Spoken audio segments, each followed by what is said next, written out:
Hello hi ನಮಸ್ತೆ ಕರ್ನಾಟಕ. ಇದು Sumitra G Nayak from Kadur. ಇದು ಏಕಾದಶಿ ಹಬ್ಬದ ಲಾಗ್ ಆಗಿರುತ್ತೆ. ಈ ಹಬ್ಬದಲ್ಲಿ ವಿಶೇಷ ಅಂದರೆ ತಂದುಬಿಟ್ಟು ನೀವೆಲ್ಲ ಹೇಗೆ ಹಬ್ಬ ಆಚರಿಸಿದ್ರಿ ಅಂತ ಕಮೆಂಟ್ ಮಾಡಿ. ನಾನು ಹೇಗೆ ಹಬ್ಬ ಆಚರಿಸ್ದೆ ಅಂತ ನಿಮ್ಮ ಜೊತೆ ಹಂಚ್ಕೊಳ್ತೀನಿ. ಇದು ಉಪವಾಸ ಇದ್ದು ಮಾಡೋ ಹಬ್ಬ. ನಾವು ಹಗಲೆಲ್ಲ ಉಪವಾಸ ಇದ್ದು ಸಂಜೆ ದಾಸಪ್ಪ ಅವ್ರನ್ನ ಮನೆಗೆ ಕರೆಸಿ ದಾಸಪ್ಪ ಅವ್ರ ಕೈಯಿಂದ ದೇವ್ರ ಮನೆಯಲ್ಲಿ ನಾವು ದೇವರಿಗಾಗಿ ಇಟ್ಟಿರೋ ಮುಡುಪಿಗೂ ಕುಂಕುಮ ಹಚ್ಚಿಸ್ತೀವಿ. ಆಮೇಲೆ ನಾವೆಲ್ಲ ಅವ್ರ ಕೈಯಿಂದನೇ ಕುಂಕುಮ ತಗೊತೀವಿ. ಅತ್ತೆ ಮಾವ ಮಕ್ಕಳು ನಾನು ಎಲ್ಲ ಕುಂಕುಮ ತಗೊಂಡಿದ್ದಾದಮೇಲೆ ಅವರಿಗೆ ಪಡಿ ಇಟ್ಟು ಅವ್ರ ಕೈಯಿಂದ ನಾವು ಆಶೀರ್ವಾದ ತಗೊಳ್ತೀವಿ.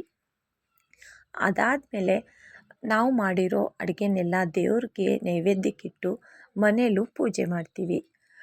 ಅದಾದಮೇಲೆ ನಮ್ಮ ಮನೆಗಳಲ್ಲಿ ಯಾರಾದರೂ ಸತ್ತು ಹೋಗಿರೋರಿದ್ದರೆ ಅವರ ಸಮಾಧಿ ಹತ್ತಿರ ಆ ಎಲ್ಲ ಅಡುಗೆನೆಲ್ಲ ತಗೊಂಡೋಗಿ ವರ್ಷಕ್ಕೊಮ್ಮೆ ಅಲ್ಲೂ ಪೂಜೆ ಮಾಡಿ ಬರ್ತೀವಿ.